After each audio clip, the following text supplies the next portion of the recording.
morning, everyone. Hope you guys are having a good time with mommies and daddies at home. I know we've been trying to keep busy with Noah and his hawk and their mommy at home. We've gone out on bike rides. We've gone out and had a big fire in the backyard, and we burned some leaves and we burned some marshmallows and we toasted some hot dogs and we ran around, and so far we're kind of trying to stay happy and busy, getting a bit antsy, but it's all right. Now, I know we're used to doing story time on Friday at the bookkeeper. This story time is going to be a bit different. You're going to be doing it while sitting at home, whether you're sitting on your couch or whether you're sitting in your bedroom. Noah says this is our virtual story time. So, we're going to start our virtual story time with one of our favorite book by Oliver Jeffers, Stuck.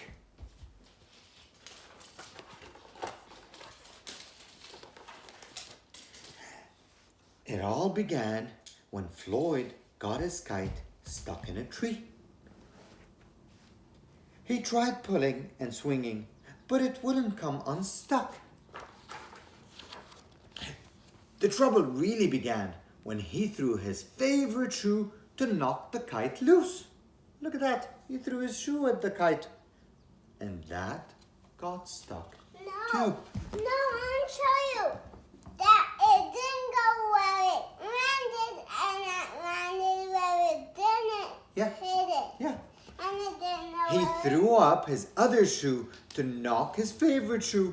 And unbelievably, that got stuck as well. In order to knock down his other shoe, Floyd fetched Mitch. Is he gonna throw Mitch? Yeah.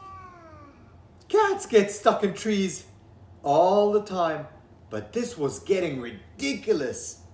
Floyd fetched a ladder. What is he gonna do with the ladder? Is he gonna climb up? No. He was going to sort this out once and for all. And up he threw it. Uh-oh, he threw the ladder in the tree. Why he screwed? I don't know. I'm sure you guess what happened next. Why are trees screwed? The ladder got stuck. Let's sit down on our mat, Hoppy. And why you that human screwed? The ladder was borrowed from a neighbor and would definitely need to be put back before anyone noticed.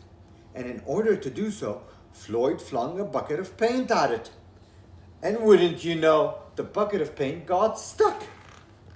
Then Floyd tried a duck to knock down the bucket of paint, a chair to knock down the duck, his friend's bicycle to knock down the chair, the kitchen sink to knock down the friend's bicycle, their front door to knock down the kitchen sink, the family car to knock down their front door, the milkman to knock down the family car, and orangutan to knock down the milkman, who surely had somewhere else to be. Uh-oh, this is getting silly and ridiculous. A small boat to knock down the orangutan, a big boat to knock down the small boat, a rhinoceros to knock down the big boat, a long-distance lorry to knock down the rhinoceros, a pink house from across the street to knock down the long-distance lorry and the rhinoceros, a lighthouse to knock down the house no longer across the street, and a big blue whale to knock down the lighthouse. And they all got stuck. Look at that tree. A fire engine was passing and heard all the commotion. The firemen stopped to see if they could help at all. What do firemen do usually when they find stuff?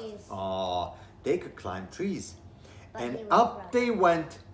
First the engine, and then the firemen themselves. What is Floyd doing?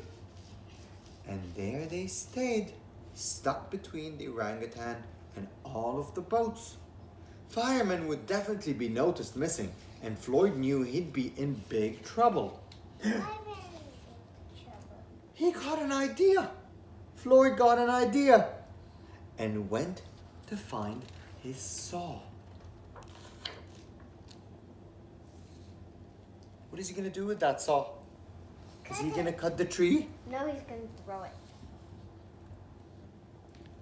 He lined it as best as he could, and then he hurled it up the tree. And that was it. That was it. There was no more room left in the tree, and the kite came unstuck. Floyd was delighted. He had forgotten all about his kite and put it to use immediately, enjoying the rest of his day very much. That night, Floyd fell asleep exhausted. Though before his death, he could have sworn there was something he was forgetting. What do you think he was forgetting? All the other stuff. Hang on a minute, lads. I've got a great idea, said the fireman, still stuck in the tree. And his cat is still stuck in the tree. Everyone is still stuck in the tree. The end. Now here's one of me and my dad's favorites. Ooh. Are we going to read Ada? Ada Twist the Scientist? Okay, Noah, do you want to sit down in front of me? Ada Mary, said not a word till the day she turned 3. Let's sit down on the mat. Okay. We have to listen to the story, Hockey. Hockey, let's use our ears and listen, okay?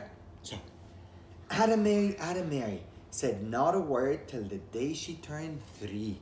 She bounced in her crib and looked all around, observing the world but not making a sound. She learned how to climb and made her big break, with a trail of chaos left in her wake. She ran through the day chasing each sound and sight, and didn't slow down till she conked out at night.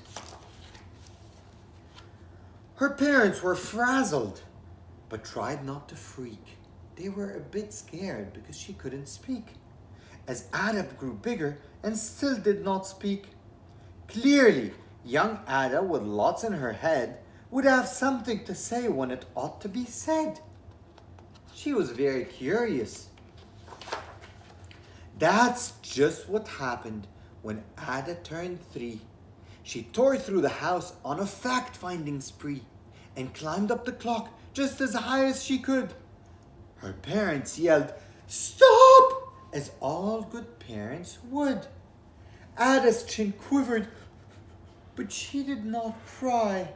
She took a deep breath and she simply asked, "Why? Why does it tick and why does it talk? Why don't we call it a granddaughter clock? And are there pointy things stuck to a rose? Why are there hairs up inside of your nose? Why is there a rose? Why does the elephant have a nose? How? When?" She started with why, and then what, how, and when. By bedtime, she came back to why once again. She drifted to sleep as her dazed parents smiled at the curious thoughts of their curious child, who wanted to know what the world was about. They kissed her and whispered, "You'll figure it out." Her parents kept up with their high-flying kid. What is it for? What is it to say? What if? Why? When will it? Why does it? How does it? Can I? Why? Whose questions and chaos both grew as she did. Look at those experiments that Ada was doing. Even Miss Greer found her hands were quite full when young Ada's chaos wreaked havoc at school. But this much was clear about Miss Ada Twist. She had all the trait of a good scientist. And why that lady's? That's her teacher. And she's like, "What have you done, Ada? Look at all the mess that was happening at school." And it's going to spray and our hands and our Yeah, that's right. Now let's get back to our math hockey. Do you think her friends at school were happy with her experiments? Yes. Yeah. Ada was busy that first day of spring, testing the sounds that make mockingbirds sing, when a horrible stench whacked her right in the nose, a pungent aroma that curled up her toes. Zoe, said Ada, which got her to thinking, what is the source of that terrible stinking? How does a nose know where there's something to smell? And does it still stink if there's no nose to smell? She rattled off questions and tapped on her chin. She'd start at the start, where she ought to begin.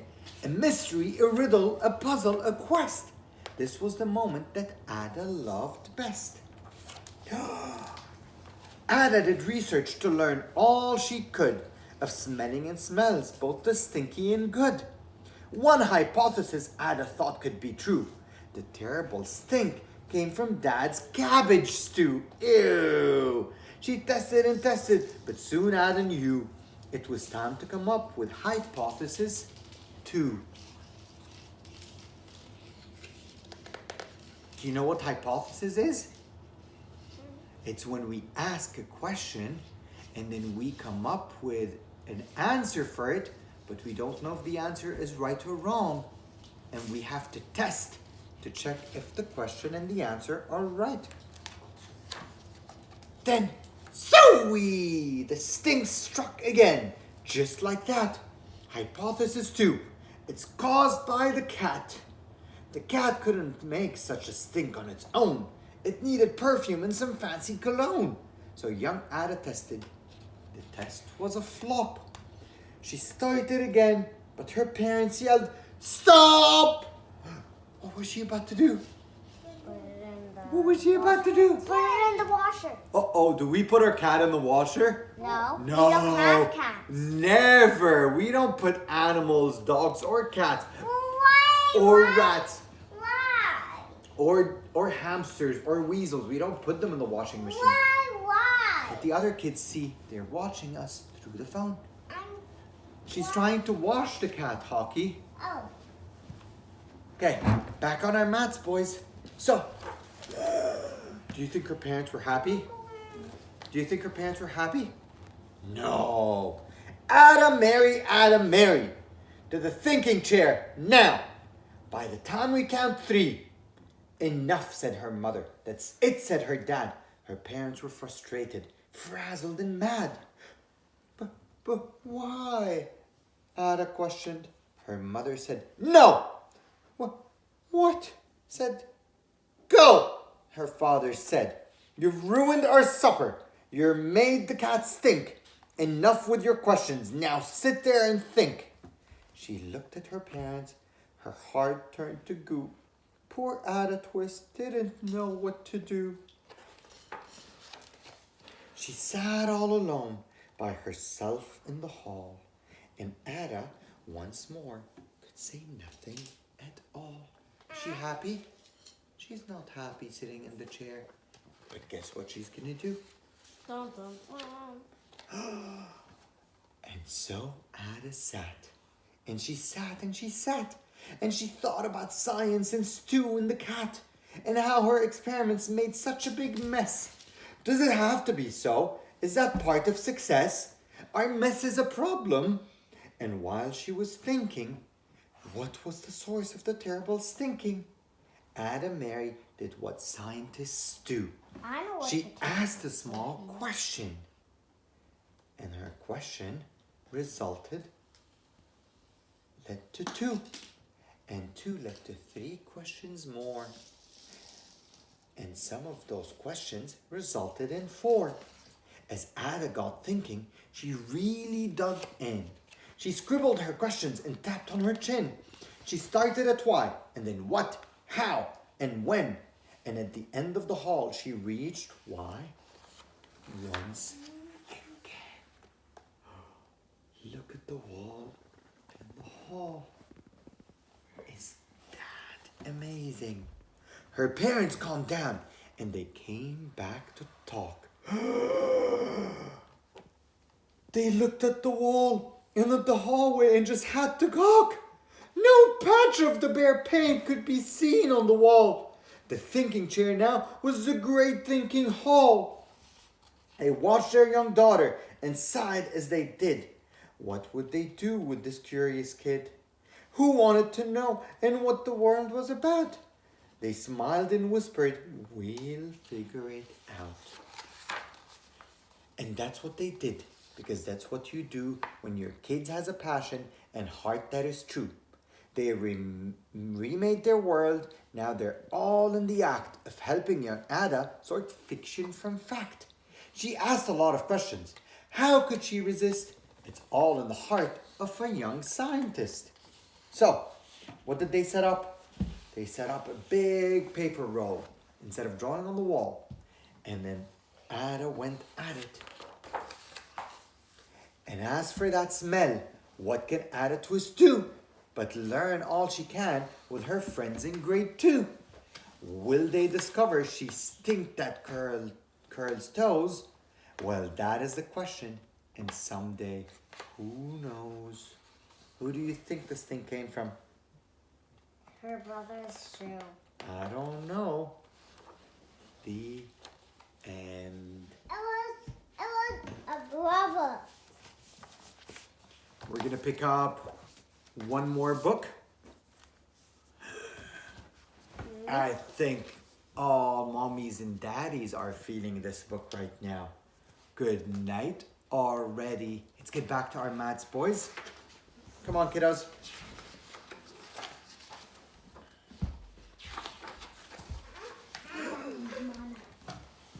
I've never been so tired. I could sleep for weeks, months even, said the bear.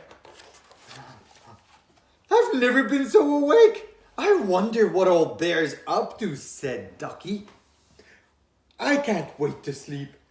Oh, here we go. Oh yeah, soft bed.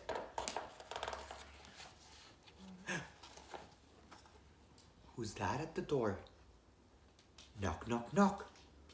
Bear, it's me. Duck, open up. Come on, buddy. Bear came down to open. What is it, Duck? I was fast asleep. Hey, I'm bored. Want to hang out? No. Want to play cards? No. Want to watch a movie? Want a smoothie?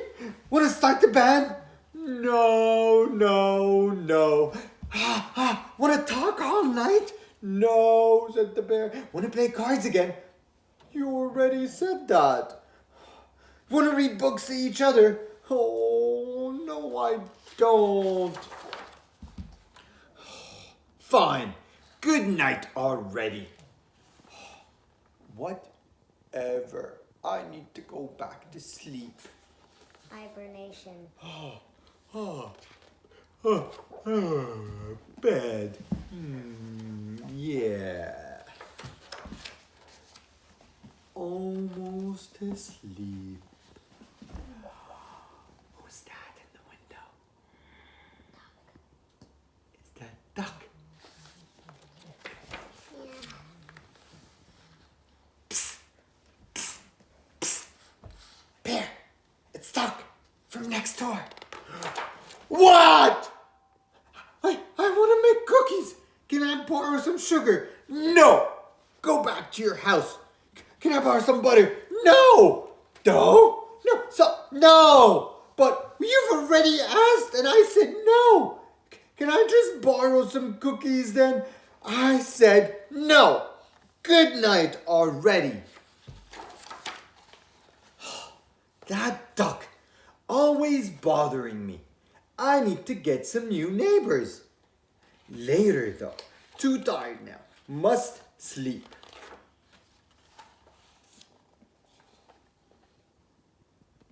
What is that? What is the duck doing? Hey, what is the duck doing, kiddos? Checking his nose. Ah! How on earth? I used my spare key. That was for emergencies. But this is an emergency. What? What is it, Duck? What's the emergency? I, I, I, I stubbed my beak. You see? Look at that band-aid on my beak. Duck, you've got to stop waking me up. I said good night already. Jeez, Bear is so grouchy. His bad attitude is making me tired. So what is Duck doing? Duck climbed in his chair. Once upon a time, there was a there was a.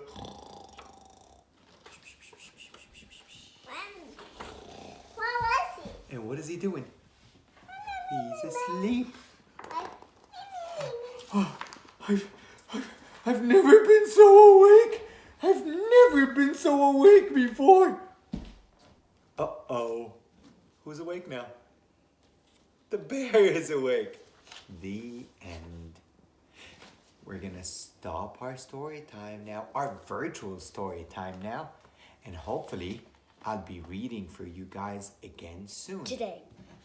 I'll be reading for you today, Noah, and soon we'll do another virtual story time until this whole virus shebangs finishes, and then we can go back to the bookkeeper to have our story time with our old friend the teddy bear. You guys have a lovely day. And thank you for listening. Come say goodbye to everyone. Hopefully you subscribe on the button.